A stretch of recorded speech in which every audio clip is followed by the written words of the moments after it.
Hello बच्चों, हमारे channel पर आपका स्वागत है।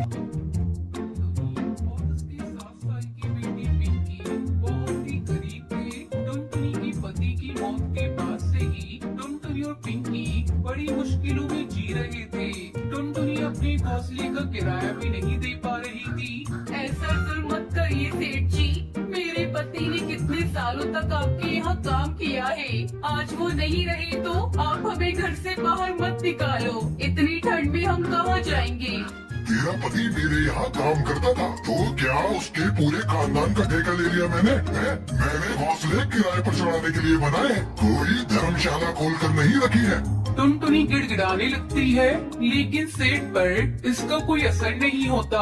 वो अपने गुंडों से कहकर टुनटुनी के घर का सारा सामान घर से बाहर फेंकवा देता है। टुनटुनी और पिंकी कड़कड़ाती ठंड में बेघर हो गए थे।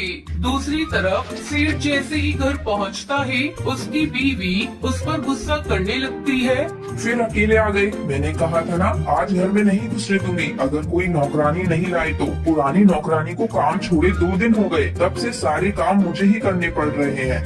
अरे भाग्यवान, बस आज के लिए माफ कर दो, कल पक्का मैं किसी को ले आऊंगा।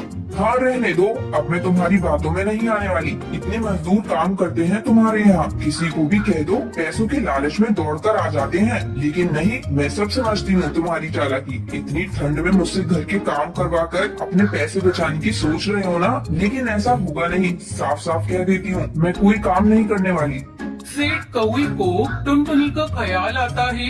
ऐसा नहीं था कि उसे टुनटुनी के लिए कोई हमदर्दी थी या फिर वो टुनटुनी की कोई मदद करना चाहता था, बल्कि वो तो टुनटुनी के रूप में एक सस्ती नौकरानी चाहता था। वो तुरंत अपनी लकड़ी गाड़ी लेकर टुनटुनी के पास गया। टुनटुनी पिंकी के साथ अभी भी सड़क किनारे बैठी हुई थी। दोनों ठंड से कांप रहे थे। सेठ को देखते ही टुनटुनी हाथ जोड़ते हुए बोली, सेठ जी रहम कीजिए, मैं वादा करती हूँ जल्द ही आपका किराया चुका दूंगी। आपने अगर मदद नहीं की तो इस ठंड में मैं और मेरी बेटी जिंदा नहीं रह पाएंगे। सेठ जी रहम कीजिए। रहम आ गया, इसलिए आया हूँ वापस। तुम दोनों चलो मेरे साथ। आज से तुम्हें मेरे घर के सारे काम करने होंगे। बदले में रहने के लिए जगह मिल जाएगी तुम दोनों को, और कुछ पैसे भी, ठीक है? लेकिन एक बात साफ साफ सुन लो, घर के सारे काम तुम दोनों को ही करने होंगे, बिना किसी नानुकुर के। अगर मंजूर है तो बोलो, वरना मैं किसी और को देखता हूँ। मैं करूँगी ना सेठ जी, मैं सारा काम करूँगी। आपका बहुत बहुत शुक्रिया। सेठ टुनटुनी और पिंकी को लेकर अपने घर पहुंचता है और सुंदरी कौवी को उनके बारे में बताता है। लेकिन सुंदरी खुश होने की बजाय और नाराज हो जाती है। हे भगवान, तुमसे नौकरानी लाने को कहा था, जिम्मेदारी नहीं, इसे रखोगे कहाँ? ऊपर से इसकी बेटी भी है।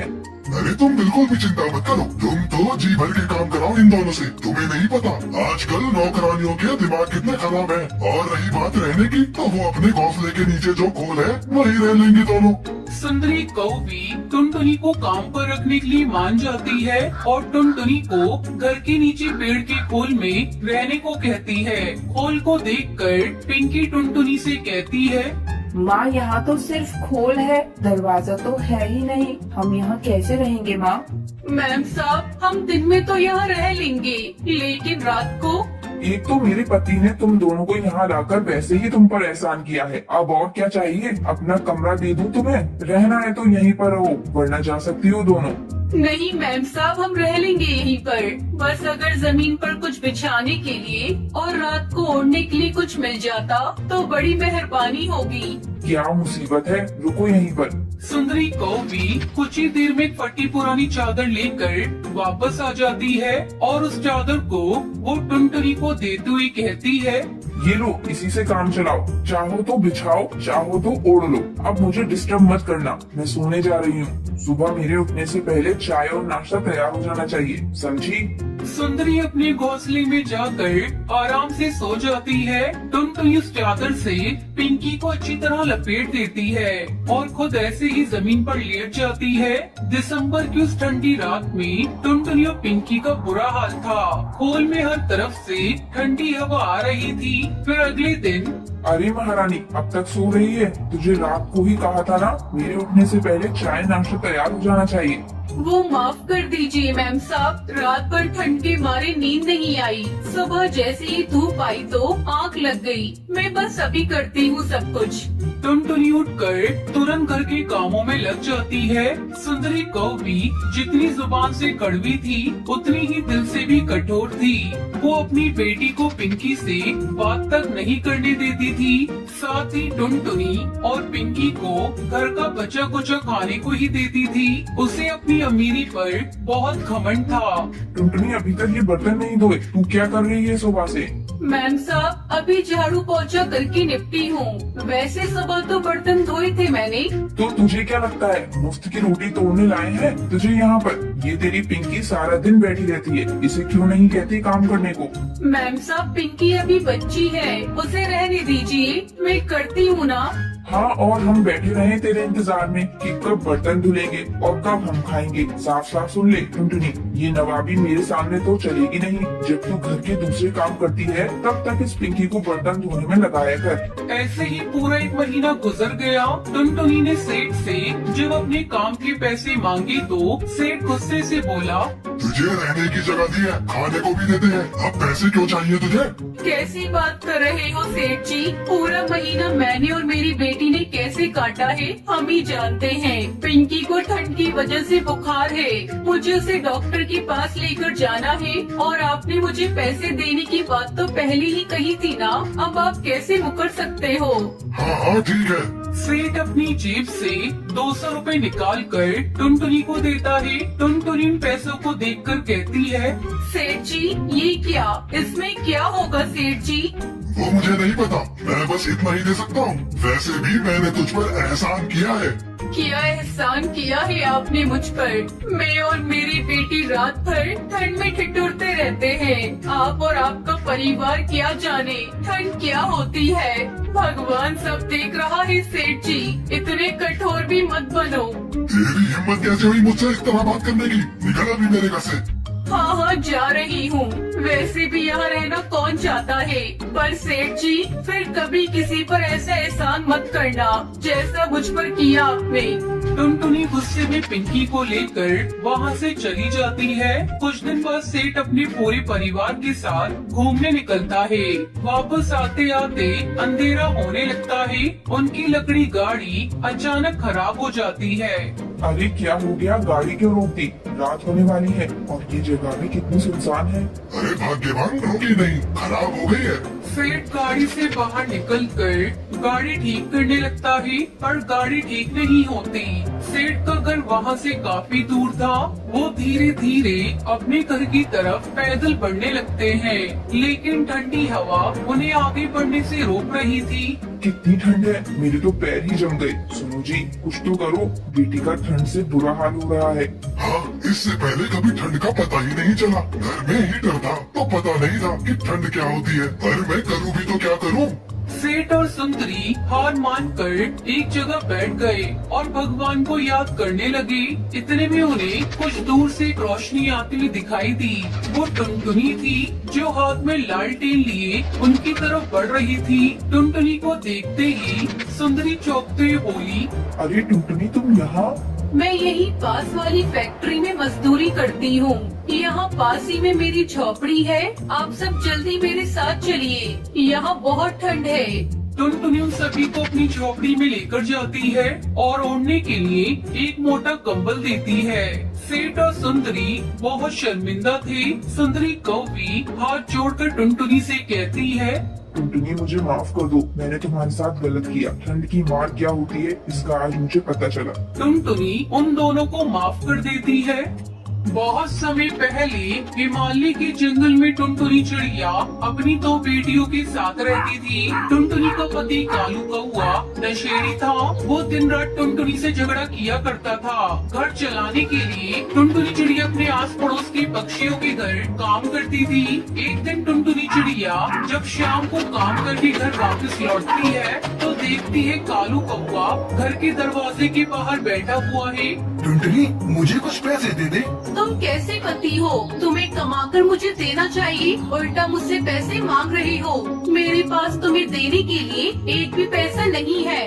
कम बखत, तू मुझसे जबान लड़ाती है। चल जल्दी से मुझे पैसे दे दे, नहीं तो मैं तेरा वो हाल करूँगा कि तू जिंदगी भर नहीं भूलेगी। कालू कौआ टुनटुनी को पीटने लगता है और उससे पैसे छीन कर चला जाता है। ये सब देखकर उसकी दोनों बेटियां जोर जोर से रोने लगती हैं। हे भगवान, तूने ये मेरी कैसी किस्मत दी है। मुझे ऐसा पति क्यों दिया जिससे अपने घर परिवार की जरा भी चिंता नहीं। आज मैं मालकिन से पैसे मांग कर लाई थी कि घर का राशन लेकर आऊंगी, लेकिन इस कमबख्त ने सारे पैसे छीन लिए। अब मैं अपनी बेटियों को क्या खिलाऊंगी? तभी टुनटुनी की बेटी टूनी चिड़िया उससे खाना मांगने लगती है। माँ, मुझे भूख लगी है, मुझे कुछ भी खाने को दो। चुप हो जा मेरी बच्ची, मैं कहाँ से तुझे खाना दूँ? तेरे पापा ने सारे पैसे मुझसे छीन लिए, अब तो मैं राशन भी नहीं ला सकती। तभी टुनटुनी की छोटी बेटी पिंकी ग्लास में पानी लेकर आती है। दीदी, ये लो पानी पी लो, मैंने भी पानी पी लिया। नहीं, तू ले जा यहाँ से, मुझे पानी नहीं पीना, मुझे तो खाना ही खाना है। बेटा, मैं अभी हरी काकी के यहाँ जाकर तुम दोनों के लिए भोजन लेकर आती हूँ। टुनटुनी चिड़िया हरी काकी के घर भोजन लाने के लिए जाती है। हरी काकी, मेरी दोनों बेटियाँ भूखी हैं और भूख से रो रही हैं। अगर तुम्हारे पास थोड़ा भोजन बचा है तो मुझे दे दो, मैं अपनी बेटियों को खिला दूंगी। टुनटुनी बहन, तुम अपने पति से क्यों नहीं काम करने को कहती? दिन भर तुम्हारा पति शराब के ठेके पर बैठा रहता है।